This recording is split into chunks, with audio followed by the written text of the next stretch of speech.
eu tenho eu tenho aprendido que é muito perigoso as decisões na vida. Uma vez também que, por outro lado, elas são muito recompensadoras, são muito poderosas as decisões certas. Só que as decisões erradas, elas fazem pessoas galgarem, caminharem numa direção errada. As decisões na mente, os sistemas de crenças. O interessante é, eu vejo, né, na minha vida e nesses poucos anos de experiência ministerial que eu tenho como pastor, 20 anos, que o despropósito é uma ameaça. As pessoas viverem o despropósito, né? Não descobrirem o propósito da vida delas. Mas o maior perigo hoje, eu tenho visto que é o engano no propósito. O que é isso? É aqueles que acham que já estão dentro do seu propósito por estarem frutificando. Olha que interessante a diferença, né? O despropósito é aqueles que já estão vivendo uma vida mediana, né? Como alguns escritores falam, medíocres, até uma palavra difícil de se ouvir, porque eu já ouvi uma frase que fala assim, que o pior cego é aquele que não se vê. O pior cego é aquele que não se vê, né? Então, quando nós não nos percebemos, a percepção espiritual, uma percepção aguçada, uma percepção real, verdadeira de quem nós somos, nós entramos nessas valas que o inimigo quer que cada um entre, né? O inimigo Satanás, inimigo das nossas almas. Por quê? Porque aí a pessoa vai poder estar produzindo algo financeiramente, mas não produzindo algo na sua real identidade, aquilo que ela nasceu para ser. Eu tenho ouvido algumas pessoas falando que estão comprando casas, comprando carros, construindo. Alguns até estão comprando já a segunda casa, o segundo carro. Isso é bom, isso é ótimo. Você conquistar, né? Quem que não quer conquistar? Quem que não quer melhorar de vida? Isso é ótimo. A questão é a seguinte, eu não sou contra você melhorar de vida, nem eu melhorar de vida. Isso, se eu fosse isso, seria uma demagogia, né? Se eu falasse que eu sou contra, não. É bênção de Deus, né? Porque você pratica os princípios do trabalho, do esforço, da perseverança, entendeu? Fora do seu propósito, você vai prosperar. Isso é uma lei do universo, entendeu? Agora, você viver o seu propósito e você praticar essas mesmas leis, por exemplo, o trabalho, a perseverança, a determinação, né, a disciplina, você vai prosperar dentro do seu propósito também. Mas o maior perigo é o engano do propósito, porque uma pessoa ela vê os resultados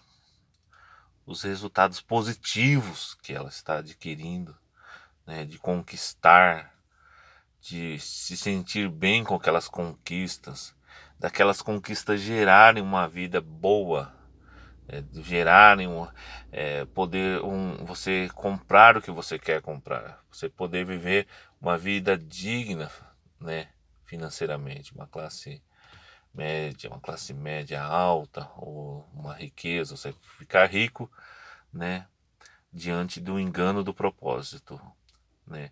Eu já ouvi alguém falar assim que o diabo não precisa tirar as pessoas de dentro da igreja para enganar elas, entendeu? Ele pode enganar algumas pessoas estando lá dentro do templo, vamos dizer assim, né?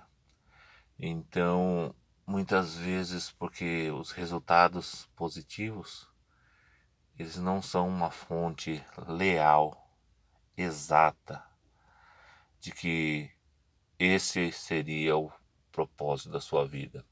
Esse seria o grande lema que você nasceu para intervir, para atuar, para manifestar conhecimento, né?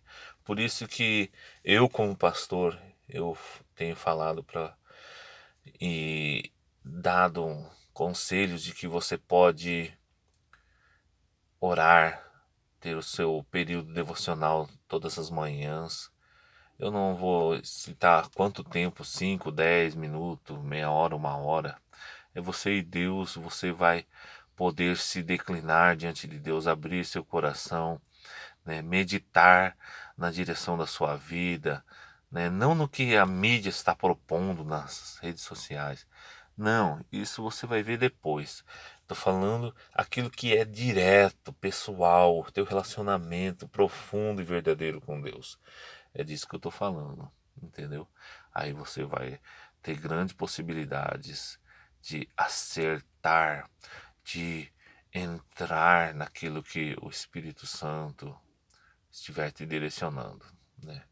Mas às vezes as pessoas, toda mudança vai ser muito difícil. As mudanças são difíceis e elas não, de repente, não serão assim. Você tomar uma decisão de mudar tão drasticamente que isso vai prejudicar a sua família. Não é isso que eu estou falando. Toda decisão deve ser respaldada pela luz que Deus dera para você, né? Deve ser prudente as suas decisões, devem ser sábias, entendeu? Devem ser fundamentadas num conhecimento da palavra de Deus. Minha alegria é ver uma pessoa fluindo no propósito dela. A minha alegria é ver pessoas rompendo ministerialmente, rompendo, fazendo aquilo que nasceram para fazer. Tem um exemplo que eu quero citar aqui de um jovem. Ele é um jovem muito bom para tocar violão e instrumento de corda. A guitarra e o violão são bem similares. E esse jovem ele tem uma habilidade para desenvolver aquele instrumento ali, tirar um som ali que é muito agradável de produzir, né? Autodidata. E, e ele está trabalhando numa área, num concurso, e ele teve uma proposta agora de assinar outro contrato. Já está numa empresa trabalhando e teve uma proposta de assinar outro contrato de 20 anos de trabalho. Quem que não quer? Quem é que não quer ter estabilidade financeira de 2, 5 anos? Agora, o exemplo que eu estou trazendo aqui é de 20 anos, né? Entendeu? Em uma cidade que é outra cidade, outro estado, e ele é solteiro e ele provavelmente vai aceitar essa proposta. A questão aqui é: essa proposta está alinhada ao propósito dele? Essa proposta está no propósito dele? Ele nasceu para fazer isso, né? E aquele propósito dele, que ele tem esse talento dele, como ele vai desenvolver, entendeu? Então é isso que eu estou falando, quando você tomar suas decisões à luz da vontade de Deus, né? Isso não vai te frustrar quando você chegar lá na velhice e você não vai dizer assim: por que que eu não tomei a decisão certa? Porque geralmente o propósito certo de Deus para você, ele não vai te mostrar um leque de oportunidades brilhantes, onde você vai sair, você vai começar já sendo aplaudido. Não, às vezes tem os opositores que vão, né? Por quê? Porque aparentemente, né? Como Ló e Abraão. Ló escolheu as Campinas, né? E Abraão foi nos Carvalhais de Manre, né? Manre. Então, aparentemente, Ló estava ganhando as decisões.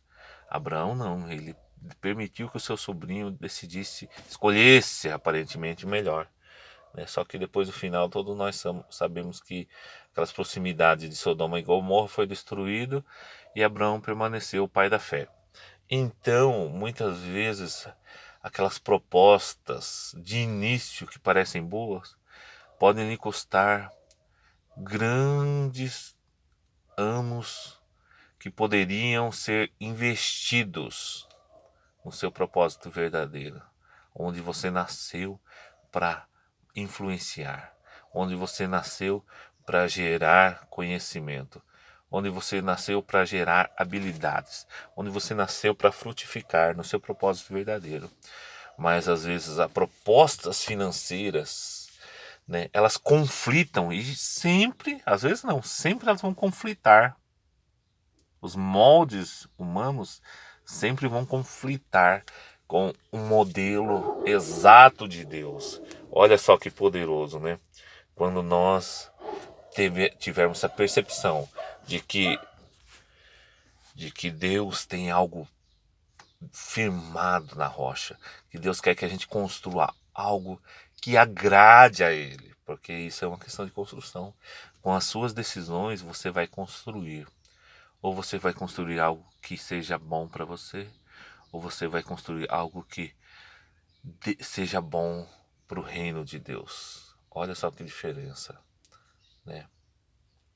Não, nós não podemos ser adoradores só de palavras. Nós temos que ser adoradores na nossa decisão, nas nossas decisões, no nosso propósito. Adore a Deus pelo seu propósito, né? Que Deus vai te honrar. Que você possa achar luz nas suas decisões. Ache luz na sua decisão. É a mesma coisa uma pessoa que um manancial no meio do deserto. Nossa, que riqueza. É uma pessoa que está vivendo o seu propósito. O propósito de Deus para sua vida é igual um manancial no meio do deserto. Preste bem atenção, né? A Bíblia diz em Provérbios, né, que o coração do homem traça muitos planos, mas a resposta certa vem da boca santa de Deus. O que Deus falar para sua vida é a chave que vai desencadear o seu destino, destravar a direção na tua vida, que vai ser uma luz que de repente vai parecer algo bem pequeno, mas é dali que você vai começar a maximizar, a produzir e a crescer, e Deus vai te honrar. Eu quero que você nesse momento medite muito nesse áudio, né? Porque eu já conversei com algumas pessoas que estão lá com seus 60, 70, 80 anos, tenho conversado. E essas pessoas, elas tinham um propósito diferente que Deus tinha colocado na vida delas, mas elas aceitaram a proposta do momento. Elas aceitaram, né, aquele atalho no meio do caminho. Essas pessoas, elas são frustradas. E eu não estou rindo da frustração delas, não. Eu estou tomando um exemplo como algo que a gente possa tomar umas decisões, nossas decisões de forma diferente. Decida diferente, sabe?